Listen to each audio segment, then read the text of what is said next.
Good morning friends. आज हम अर्थशास्त्र के अंतर्गत समष्टि अर्थशास्त्र पर बात करेंगे। लगभग 250 वर्ष पूर्व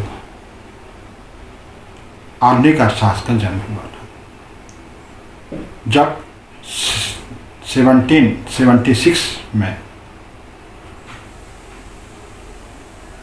अर्थशास्त्र के जनक एडम स्मिथ की पुस्तक द वेल्थ ऑफ नेशन प्रकाशित हुई थी। एडम स्मिथ ने अर्थशास्त्र को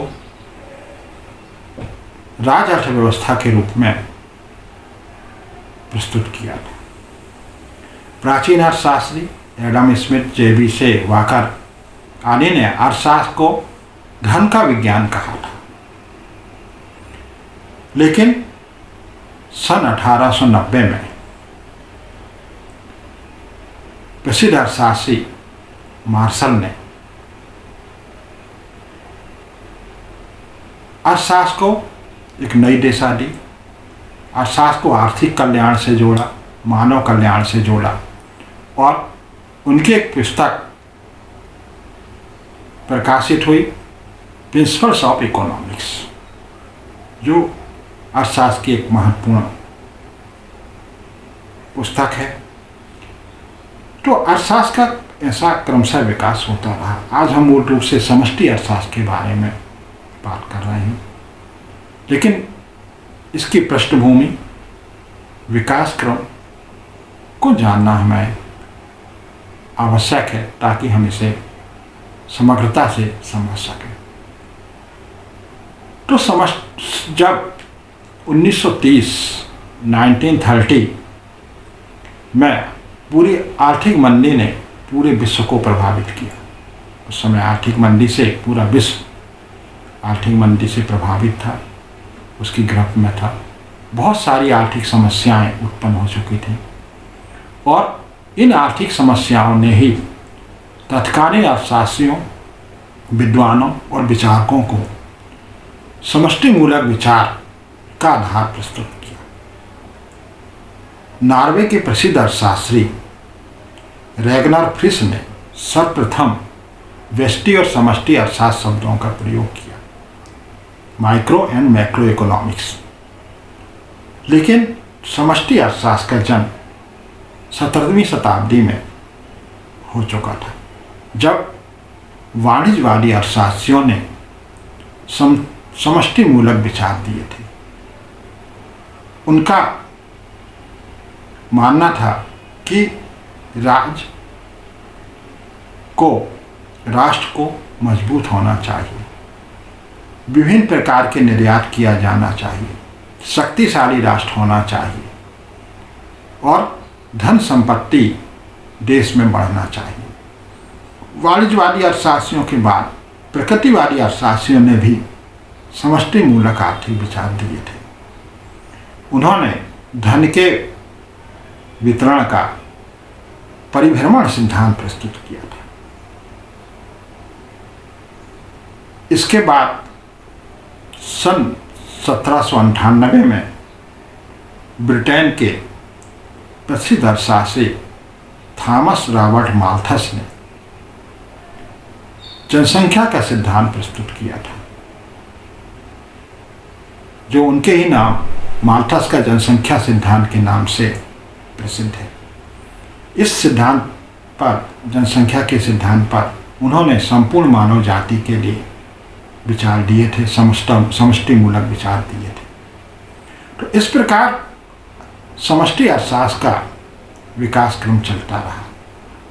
उस समय के विचारक, विद्वान, समाजवादी विचारक कार्ल मार्क्स ने भी समष्टि अर्थशास्त्र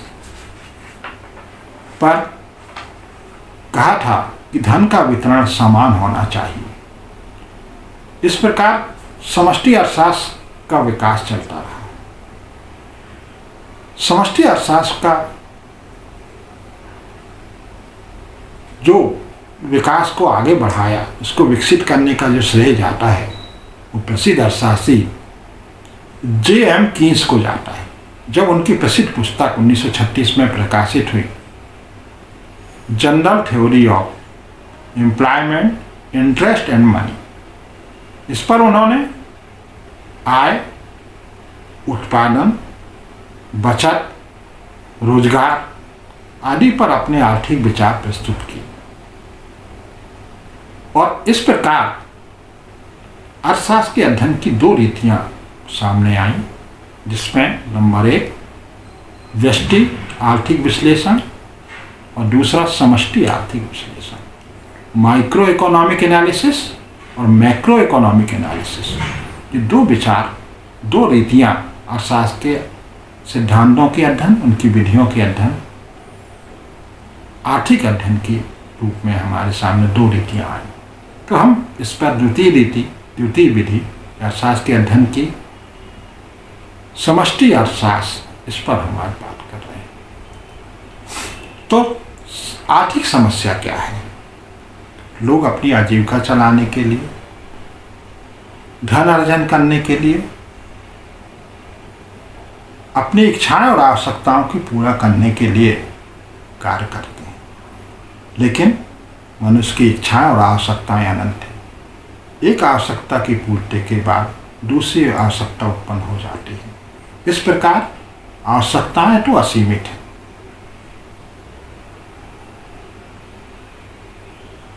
एक विचार और आया था आवश्यकता विहीनता की स्थिति।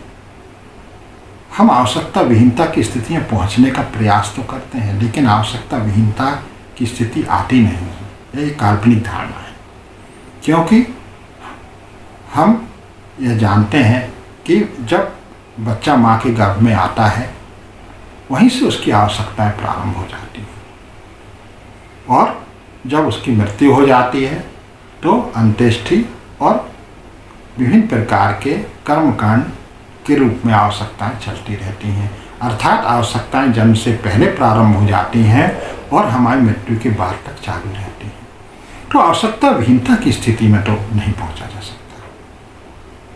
तो एक तरफ हमारी आवश्यकताएं असीमित हैं, लेकिन उनकी पूर्ति करने के साधन हमारे क्या हैं? सीमित हैं।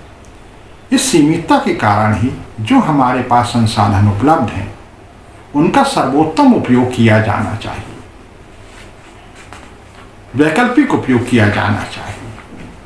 और लंदन स्कूल ऑफ इकोनॉमिक्स के प्रसिद्ध अर्थशास्त्री लियोनेल रॉबिन्स ने इस संबंध में अपने विचार और योगदान अर्थशास्त्र को दिया है। उन्होंने सीमितता, साधनों की सीमितता और दुर्लभता की बात की। रॉबिन्स लिखते हैं, अर्थशास्त्र वह विज्ञान है जिसमें सीमित और दुर्लभ उपयोग वाले, वैकल्पिक उपयोग वाले साधनों से संबंधित मानव व्यवहार का अध्ययन किया जाता है। अर्थात हमारे साधन सीमित और दुर्लभ हैं, लेकिन इनका वैकल्पिक उपयोग किया जा सकता है, अधिकतम संतुष्टि प्राप्त की जा सकती है। तो इस प्रकार समष्टि अर्थशास्त्र का जन्म यहीं से होता है, जहां हमारी दुर्लभता और सीमितता है, साधन सीमित हैं और हमारे असीमित आवश्यकताएं हैं। तो अब हम बात करते हैं कि समष्टि अर्थशास्त्र क्या है। तो समष्टि अर्थशास्त्र या व्यापक अर्थशास्त्र या बृहद अर्थशास्त्र अर्थशास्त्र की वह शाखा है जिसमें किसी एक इकाई का अध्ययन नहीं किया जाता, बल्कि इकाइयों के समूह का आर्थिक विश्लेषण और अध्ययन किया जाता है। समष्टि अर्थशास्त्र में बड़े बड़े समूहों का, अर्थव्यवस्था को प्रभावित करने वाले बृहद चरों का, संपूर्ण अर्थव्यवस्था से संबंधित चरों का अध्ययन किया जाता है।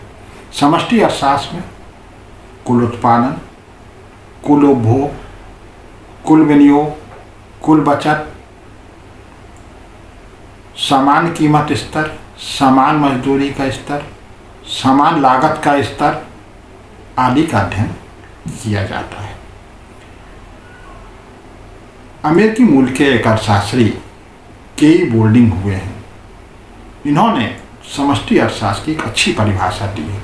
समष्टि अर्थशास्त्र में व्यक्तिगत मात्राओं का अध्ययन नहीं किया जाता, बल्कि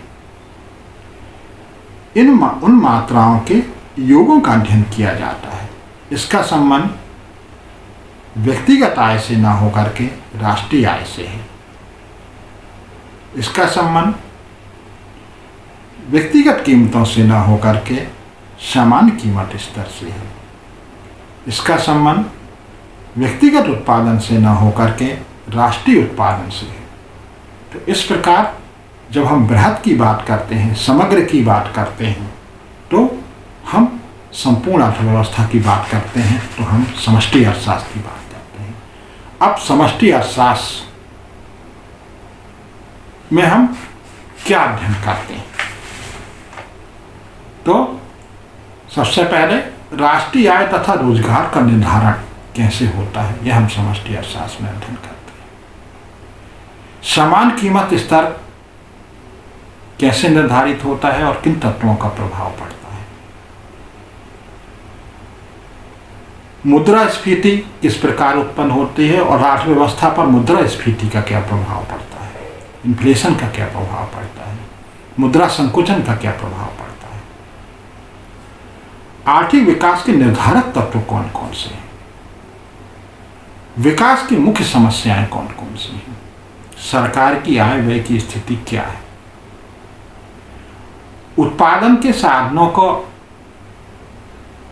जो हैं उनको पुरस्कार, उनका आवंटन किस प्रकार होता है, संपूर्ण अर्थव्यवस्था को ध्यान में रखकर आर्थिक नीतियों का निर्धारण कैसे होता है, देश की अर्थव्यवस्था में मुद्रा और बैंकिंग प्रणाली तथा शाख व्यवस्था का क्या प्रभाव पड़ता है। इन सारी बातों का, व्यापार चक्रों का, उपभोग फलन का, उत्पादन फलन का हम अध्ययन समष्टि अर्थशास्त्र में करते हैं और व्यापक आर्थिक समस्याएं के लिए हम समाधान प्रस्तुत करते हैं। तो अभी हमने समष्टि अर्थशास्त्र के अवधारणा को, समष्टि अर्थशास्त्र के आशय को जाना है, फिर हम आगे पढ़ेंगे। धन्यवाद।